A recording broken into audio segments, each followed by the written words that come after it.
Istoryang Pasiyaw ni Boy Amaw.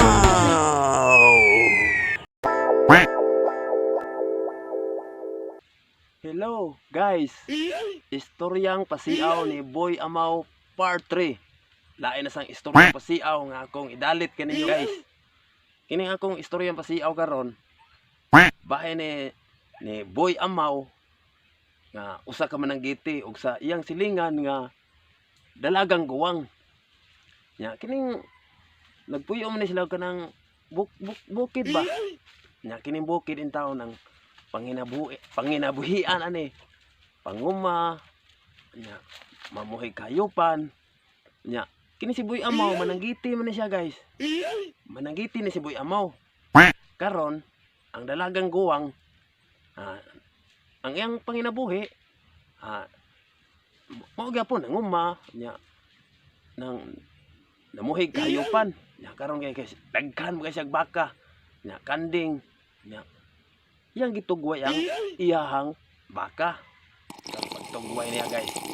Iyang gitugway pagtugway niya nya ibaw kaning mga baka sa kaumahan nga paimnon magina ang baka di makita mo inom. Bola lang yan. Mao na nga yang gipainom guys. Nya karon kay di man inom. Di yang gipak kuan og asin, gipatilap og asin. Karon ang asin yang gibutang sa iyang kamot. Karon kay mura man siya og kanang giganahan siya guys. What the fuck? Siya guys ba nga ang asin gibutang na siyang kamot ya gitilapas baka ba. Mura magnanganay kanay diri sa iyang kagatan. Mura mag giganahan on siya guys. Naglain na may ang paminaw siyang iyang lawas guys. Di, tanahon na man siya nga iya lang kang ibutang sa iyang paa. Kay ari tilapan sa baka ang asin siyang paa.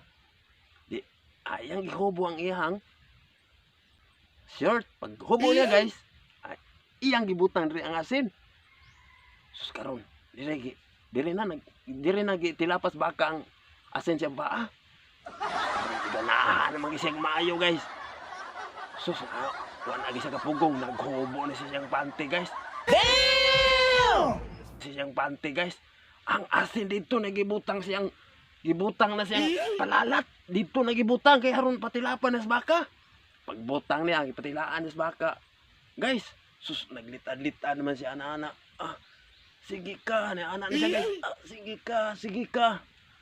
Sus, karon si Boy Amaw nga mananggiti dito sa tumoy sa lubi, nakakita man sa gibuhat sa dalagang guwang. Dali siya kanaog. Iyang giwakli ang baka guys. Pagwakli niya ang dalagang guwang nagpiyong man guys. Sige ka. Pagwakli niya hubo na siya. Paghandusan siyang patitin guys. Paghandos siyang patitin. Yan naman dalagang guwang guys. Ay, sungay naman agawan ay labot. Sungay nga. Ang patitin ini Boy Amaw. Ang patitin ini Boy Amaw guys.